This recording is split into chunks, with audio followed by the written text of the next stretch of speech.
Bonjour à tous et bienvenue dans Chronique d'en haut. J'ai le plaisir aujourd'hui de vous accueillir à la jonction de 3 départements, l'Isère, la Drôme et les Hautes-Alpes, dans une région accessible en mobilité douce, avec le train et le vélo, et on n'allait pas s'en priver. Le Trièves et le Buëch n'ont pas grand-chose en commun, si ce n'est des paysages absolument merveilleux que vous allez découvrir dans cette émission. Chronique d'en haut, autour du col de la Croix-Haute. C'est parti.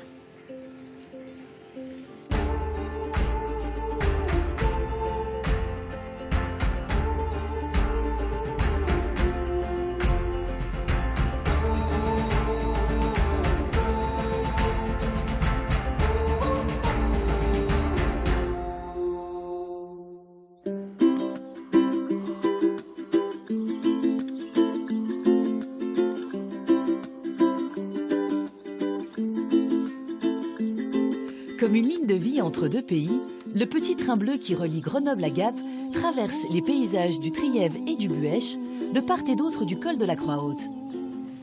Des terres fertiles où poussent les idées du changement grâce aux habitants qui ancrent leur savoir-faire dans leur territoire. À côté du village de Clel, Jérémy est forgeron, ou plus précisément taillandier. Il a quitté la Savoie pour s'installer dans ce petit coin de paradis. Bon, bah c'est pas mou, hein. C'est pas très mou, non. Près de Mins, Jérôme distille une boisson peu commune dans les Alpes, le whisky. Avec ce type d'alambic, on va pouvoir sculpter notre matière première. En descendant vers le sud, Laurent va découvrir un vallon secret, une pépite pour les amoureux des grands espaces, le vallon de la Jarjate. Franchement, Jean-Marc, je m'en lasse pas de ce paysage, il est incroyable. Où vivent Jean-Marc et Cathy. Mais c'est au pied du majestueux Mont-Aiguille que Laurent va entamer son parcours en compagnie de Vincent, un accompagnateur en montagne qui propose à ses clients des aventures sans voiture. Et il est beau le Mont-Aiguille là. Ah bah ouais. C'est la plus belle saison en montagne quand il y a le contraste entre le vert des prairies là et qu'il y a encore de la neige en altitude. Oui, moi j'aime beaucoup cette saison aussi. Ouais. Et le matin ça caille. Et l'après-midi on crève de chaud.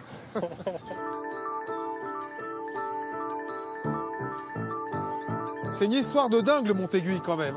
Première ascension officielle de l'histoire en 1492 sur l'ordre de Charles VII qui s'est dit bah tiens on va aller voir là-haut parce qu'il paraît que c'est inaccessible. Il y a peut-être un coin de paradis. Oui, ils sont montés avec a priori des échelles. Ouais. Il y a un historien qui a fait une reconstitution il n'y a pas très longtemps là-dessus. Ouais. Pour essayer d'imaginer comment ils avaient réussi à gravir quand même cette montagne qui... Il fallait le faire, hein, il y a 530 ans quand même. Là on se dit mais c'est impossible. Il s'appelait le Mont Inaccessibilis avant, le Mont Inaccessible, et c'est la première ascension officielle de l'histoire. Là on arrive vers quel village là? Village de Trézanne. Ah, Trézanne. C'est la face nord du Mont-Aiguille. Ouais, ça ressemble un peu plus à une aiguille. Ah, vraiment, ouais. Quand on se rapproche. C'est tranquille, ce petit village, hein? Oui, oui. Elle est magnifique, cette chapelle, hein. Si on faisait une petite pause? Bah oui, oui, on peut. Là, on est bien, là. On peut s'arrêter, hein. Avec son toit en chaume. Toi, ta particularité, c'est que tu demandes à tes clients de venir soit en train, soit à vélo. Mais ça fait partie aussi un peu de l'esprit du Trièves. On est quand même très branché sur l'écologie, le bio, le respect de la nature. Et tu adhères complètement à ça. Oui, en fait, c'est ça. Moi, comme j'ai jamais eu de voiture, j'ai toujours pratiqué la montagne en prenant les transports en commun ou de vélo. Ouais. Et donc, c'est ce que je propose aujourd'hui à mes clients. Il y a notamment les étudiants qui, eux aussi, ont très peu de voitures, donc c'est pratique pour eux. Et pour ça, le train, même si c'est un peu moins rapide que la voiture, c'est quelque chose qui est confortable. Bon, en plus, on voit des paysages magnifiques depuis la ligne. Ouais, cette ligne entre Grenoble et le col de Lys-la-Croix-Haute est absolument superbe. Elle longe les falaises du Vercors, comme ça, on voit tout le Trièves et au loin le Dévoluy, les écrins. C'est beau, c'est un bon moment en tout cas. À tel point d'ailleurs que tu as écrit un guide des randonnées accessibles en transport en commun depuis Grenoble. Oui, voilà, c'est ça. Si tu veux, je te montre le livre. En fait, c'est comment ne pas utiliser sa voiture et se balader en montagne quand on habite en ville. Voilà, donc c'est un livre avec 50 randonnées sur le département de l'Isère et effectivement, on peut tous les faire depuis Grenoble. D'accord, Beldonne, Chartreuse, Écrin, Matésine, Trièves, Vercors, les massifs qui sont au-dessus de l'agglomération. Voilà, et l'idée, c'est vraiment de donner un outil clé en main pour ceux qui veulent aller découvrir la montagne sans voiture, avec des cartes, les Donc à chaque topos, fois, il y a soit un train, soit un bus, soit le vélo quoi, pour y aller. Et puis après, l'itinéraire, le temps, le dénivelé, positif, négatif. Ouais, c'est pratique. Merci à toi, je suppose que tu as envie d'aller faire un petit tour. Moi, je vais continuer ma découverte du Trièves, mais avant, on va raconter l'histoire de ce train qui a bien failli disparaître, cette belle ligne magnifique entre Grenoble et Gap et qui passe par le col de l'Issou-Croix-Haute. Achevée en 1878, celle qu'on appelle souvent la ligne des Alpes, de Grenoble à Gap, fut l'un des premiers trains de montagne d'Europe. Avec ses nombreux tunnels et viaducs historiques, c'est alors un fleuron technique et architectural. À la grande époque, dans les années 60, la SNCF avait mis en circulation des autorails de montagne avec wagons panoramiques à 2 étages. Mais faute de moyens financiers et face à la concurrence de la voiture, la ligne a périclité. Presque la moitié des gares ont fermé. Robert, un ingénieur à la retraite qui a longtemps pris le train pour aller travailler à Grenoble, se souvient de cette époque où les arrêts étaient bien plus nombreux qu'aujourd'hui. Voilà la gare qui est devant nous. Donc là, c'est la trace du quai qui était opposée à la gare.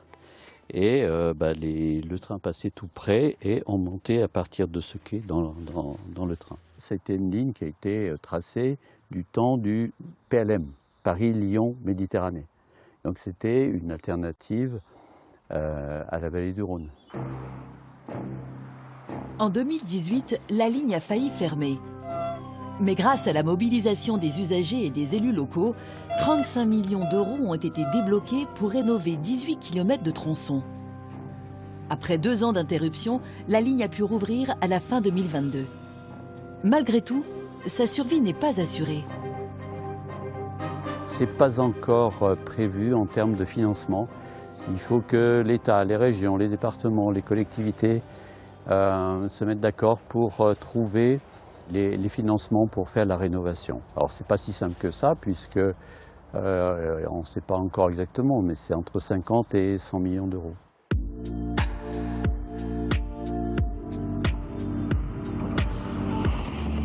Il faut qu'on retrouve le chemin de la gare, il faut que le train soit adapté à nos besoins et qu'on mette en avant toutes les possibilités qu'offre le train.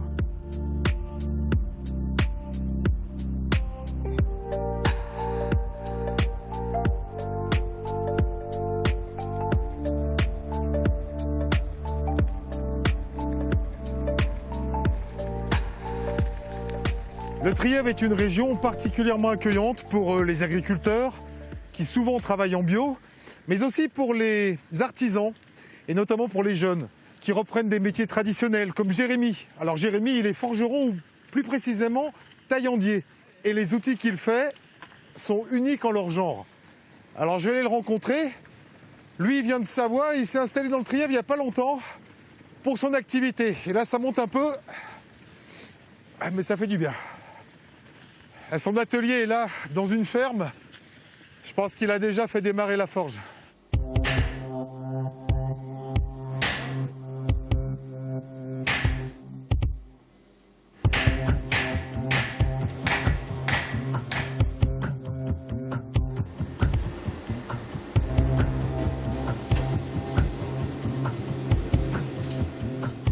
Là, ce que je peux te proposer, c'est qu'on travaille à 2. Donc, on va partir d'un gros bout de métal. Là, c'est du 25 par 50.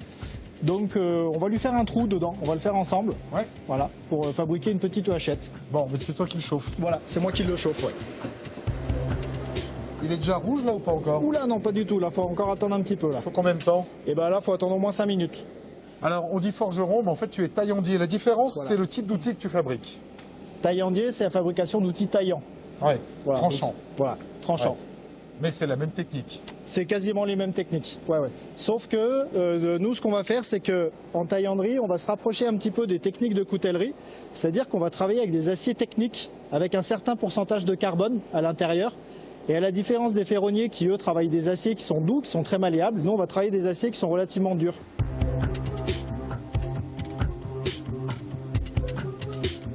va se mettre au turbin. Allez. Toi, tu vas taper à la masse. Ouais. Voilà. Je me suis toujours demandé si c'était mou ou pas, parce que quand on les voit faire, c'est l'air facile. Alors, ça va faire des étincelles. Là, tu enlèves quoi? Donc là, j'enlève la calamine. Donc ça, c'est l'oxygène qui crée une réaction en surface. Voilà. Donc il va falloir que tu tapes sur cette étampe. Donc là, tu peux taper dessus. Comme ça, là? Ouais. Voilà, super. Fort. Plus? Très fort. Fais gaffe à toi. Hein. Oh, vas-y, vas-y. Bon, bah, c'est pas mou, hein. C'est pas très mou, non. Plus fort encore? Si tu peux. Fais gaffe à ta tête. Voilà. La vache. Et toi, tu fais ça toute la journée? Oui.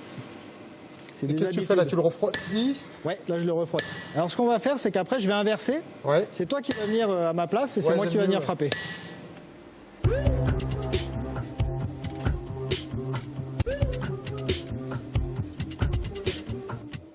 On passe un petit coup de brosse un peu partout. Ah, il est là, notre trou. Oh, qu'est-ce que c'est beau, cette lumière. C'est ouais. Franchement, hein. C'est très hypnotisant, même au bout de 13 ans de pratique, c'est toujours aussi hypnotisant. Et la nuit, en plus, ça doit être fabuleux. Voilà. Notre trou, il est de l'autre côté. Il est là. C'est bon? Attention, ça va y aller un peu fort. Ah ok, oui, d'accord. donc vas-y, bouge-le, parce que sinon ça va rester coincé. Ah! Tape. Ah oui. Question que je me pose. Quand tu veux faire un trou dans un morceau de métal, c'est pas plus simple de prendre une perceuse, quoi? Eh ben non. Quand tu as le coup de main, c'est plus rapide de percer à chaud. Et comme ça, on a moins de perte de matière. Et surtout, après, on peut aussi déplacer la matière. C'est-à-dire tu fais une bosse. Voilà. Que là, la matière, vu qu'elle est partie dans ce sens-là, bah, du coup, là, je peux venir la descendre un petit peu plus. Ouais. Et ça va avoir pour but, sur une hache, par exemple, d'avoir plus de surface de contact sur le manche. Et qu'est-ce qui se passe? Plus on a de surface de contact sur le manche, et moins le manche va avoir de jeu.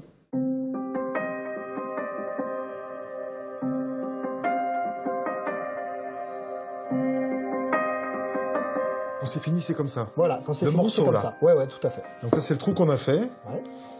Il y a encore du travail. Donc une fois qu'on a fait le trou, on lui a tiré les oreilles. Donc on a tiré les oreilles vers le bas et vers le haut. Ouais. Ensuite, on a eu une opération qu'on appelle de dégorgement à ce niveau-là.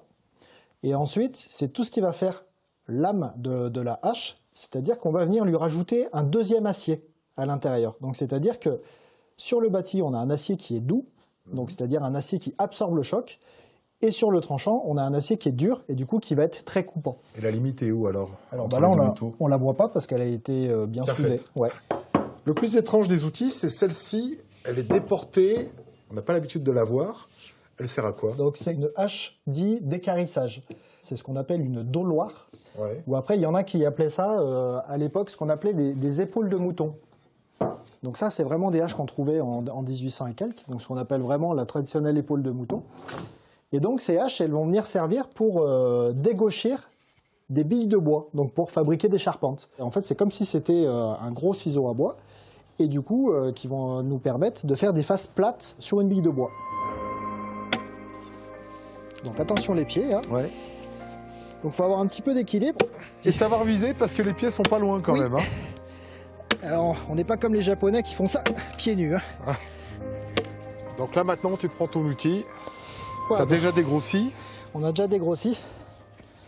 Et donc là, le fait que le manche soit déporté, tu vois, du coup, ça évite qu'on passe la main là quand on doit descendre vraiment en bas de la bille. Et là, tu mets ton poinçon, hein, c'est ta signature? C'est ma signature, ouais. La Montrièvre, LET. Merci à toi, Jérémy, de nous avoir fait découvrir ce métier traditionnel que tu fais avec une vraie passion. Hein. On le fait, on n'est pas beaucoup à le faire. C'est un métier qui est assez difficile. Du coup, on est obligé de le faire avec passion. On n'a pas le choix. Bah, ça se voit. Et voilà, donc on continue à le faire. Un peu plus haut dans le Trièves, partons à la rencontre d'un autre passionné, installé dans un site remarquable, un ancien prieuré. Ici, Frédéric produit un alcool peu commun dans les Alpes, le whisky. Sa matière première, les céréales comme l'orge, le seigle ou l'avoine. Ce qu'on cherche à expérimenter et à faire goûter au domaine, c'est le goût de la céréale, mais le goût d'une céréale d'un lieu particulier. Le goût du terroir, le goût de la montagne, le goût aussi des pratiques agricoles qui sont les nôtres, savoir des pratiques biologiques dans une logique agroécologique. Et ça, on est persuadé que ça se goûte, donc c'est hyper important de savoir d'où viennent les céréales, comment elles ont été travaillées en amont, au champ, et aussi de pouvoir s'adapter à la distillerie, à la brasserie, sur la manière dont on les transforme, on les sublime pour faire des whiskies en lien avec notre territoire. Au fond, ce qui nous intéresse, c'est le goût et la diversité de chacune des céréales, qui aussi amène de la diversité dans nos champs, dans nos paysages, mais aussi dans nos sols, pour un meilleur écosystème. Dans ce bâtiment tout récent, Frédéric a pu créer les conditions parfaites pour exercer son savoir-faire de distillateur. On est là dans l'alchimie, la magie de la distillation, où en fait d'un liquide fermenté alcoolisé, on va en donner un autre, qui va être l'eau de vie. Et tout l'art de la distillation, c'est en fait de concentrer certains arômes, de les magnifier et d'en enlever certains autres. En fait, autour de la distillation, et particulièrement avec ce type d'alambic, on va pouvoir sculpter notre matière première. Cette technique de distillation, c'est une technique de distillation cognacaise, qui est à peu près la même que l'écossaise. Et en cognac, il y a des formes traditionnelles. La première, c'est la forme en oignon. La seconde, c'est la forme en olive. La troisième, c'est une forme que j'ai dessinée. Donc ici, on a un peu toutes les formes, ce qui nous permet d'avoir des eaux de vie effectivement un peu différentes, chacune avec la même matière première pourtant. Un whisky, c'est une eau de vie qui doit vieillir au minimum 3 ans dans un chai comme celui-ci.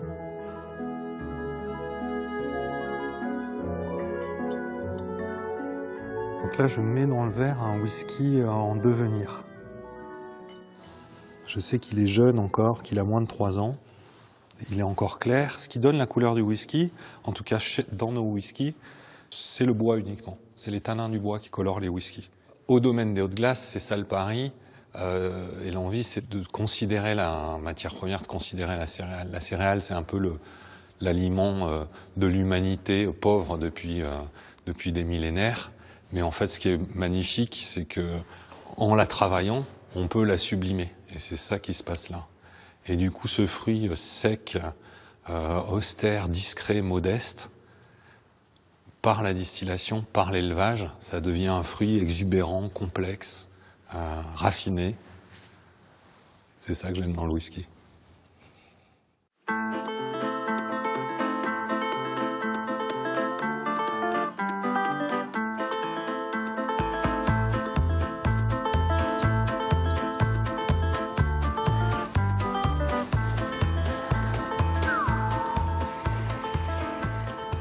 Alors voilà, j'arrive à Mins. Mins, c'est la capitale historique du Trièves. Et je vais retrouver Pierre qui a quitté l'agglomération grenobloise pour venir s'installer ici.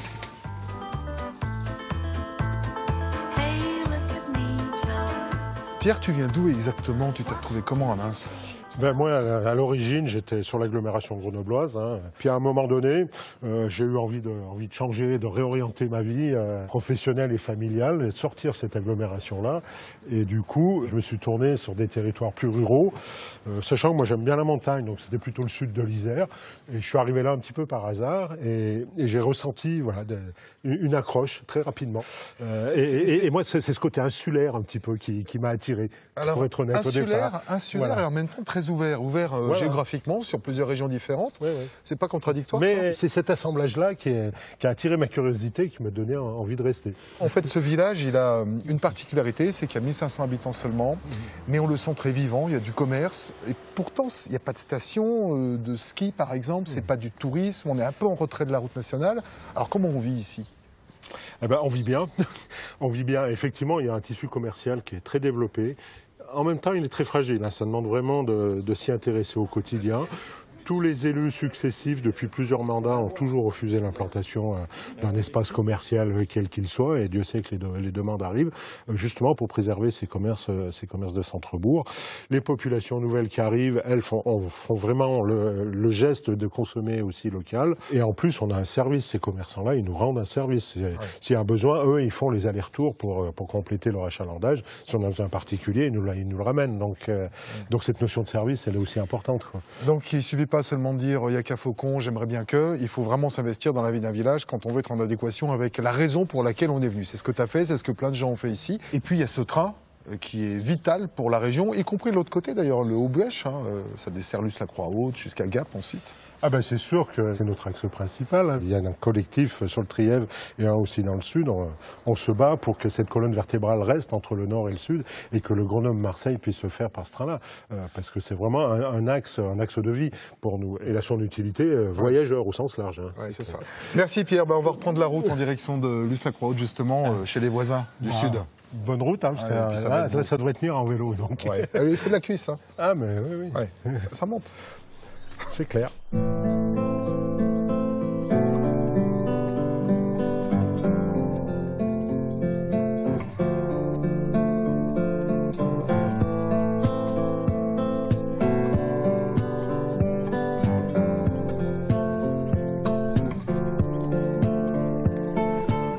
Alors on vient de passer le col de Luce-la-Croix-Haute, on a quitté l'Isère pour se retrouver dans la Drôme. Et quand on prend la première à gauche en descendant le col, on arrive ici dans le vallon de la Jargeat. C'est un endroit incroyable. D'abord il est secret parce que c'est un cul-de-sac, donc on ne peut le découvrir que quand on y vient volontairement. Et ensuite parce que c'est terriblement sauvage, avec des falaises calcaires, on est sur le contrefort du Dévoluy. Et ici on pourrait se croire soit dans le Yosemite aux États-Unis, soit dans les Dolomites en Italie. En tout cas, on est dans la Drôme et c'est un endroit absolument sublime.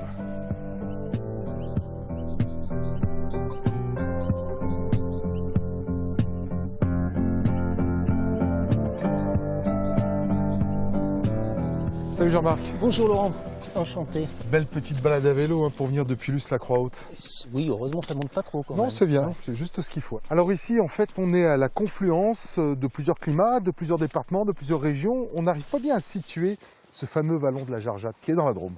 En fait, ça fait toute la diversité du vallon de la Jargeat et de Luce-la-Croix-Haute en général.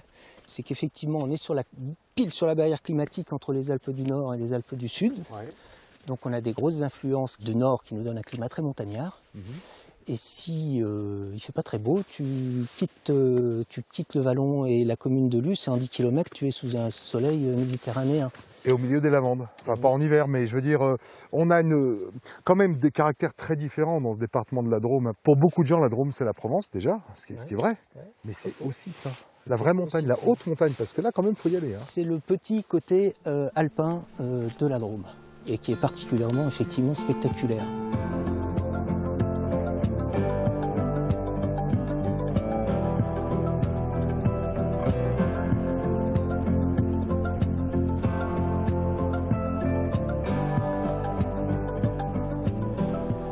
Franchement, Jean-Marc, je m'en lasse pas de ce paysage, il est incroyable. Ouais, ben écoute, nous non plus, c'est pour ça qu'on a construit notre gîte ici, d'ailleurs. Bah oui, tu m'étonnes. Bonjour Catherine. Voilà Cathy. Quel bel endroit effectivement pour créer un gîte. Vous venez d'où tous les deux? On est arrivés de Lyon. De Lyon? Jusqu'ici, ouais. Oui, alors on était quand même des attaches montagnardes parce que Cathy est née en haut et a grandi en Haute-Savoie et moi à Grenoble. Oui, enfin on passe de la grande agglomération au calme absolu. Alors c'est un village qu'on connaît bien puisque moi j'ai des grands-parents qui sont de Luce avec... toute mon enfance passée ici, où j'ai appris à skier, par exemple. Et donc, on a redécouvert le village de Luce-la-Croix-Haute quand on a eu des enfants. Et c'est un environnement dans lequel on avait vraiment envie de les voir grandir, avec une petite école de village, du bon air, voilà. D'où le vrai projet de vie, changement de vie total. C'était un sacré pari quand même d'ouvrir un grand gîte dans un lieu plutôt intime, avec une petite station, dans un endroit pas très connu. Disons qu'on est parti à l'origine, on était locataire d'une structure qui existait déjà, mais qui était beaucoup plus petite. On a vu qu'on ne pourrait pas faire vivre notre famille sur un équipement de ce type-là. Donc le pari, ça a été d'en construire un nouveau, beaucoup plus grand, plus confortable. On ne regrette évidemment rien, mais si c'était à refaire, ça demandait quand même une énergie et une certaine forme d'inconscience quand même. Mais aujourd'hui, ça marche. Et en plus, toi, Cathy, t'es prof de yoga. Ouais. Et alors, quand j'ai vu ces montagnes, je me suis dit, bon, je fais pas de yoga, mais ça donne envie d'en faire. Eh ben oui. Non, mais c'est vrai, on est en connexion avec ce paysage parfaitement équilibré entre le bleu, le minéral, le vivant. Ouais. C'est incroyable. Ouais. Et c'est vrai que yoga, rando et montagne, ça va super bien ensemble. puisque le yoga, c'est une discipline physique, mais qui demande aussi de respirer. Sans respiration, il n'y a pas de yoga. Et du coup, quand on randonne, qu'on regarde, on respire en marchant, le soir on se pose sur son tapis de yoga, on est peut-être plus disponible pour se retrouver avec soi et puis s'apaiser. En tout cas, je crois que c'est ce que les gens témoignent de leur séjour passé ici. Merci à vous deux en tout cas pour cette balade et puis cette découverte du vallon de la Jargeatte, juste à côté de Luce-la-Croix-Haute. L'émission est terminée, on se retrouve si vous le souhaitez la semaine prochaine dans un autre massif de France. En attendant, on peut discuter avec l'équipe de Chroniques d'en haut si vous le souhaitez également sur les réseaux sociaux et notamment sur le groupe des amis de Chroniques d'en haut. Excellente semaine à tous.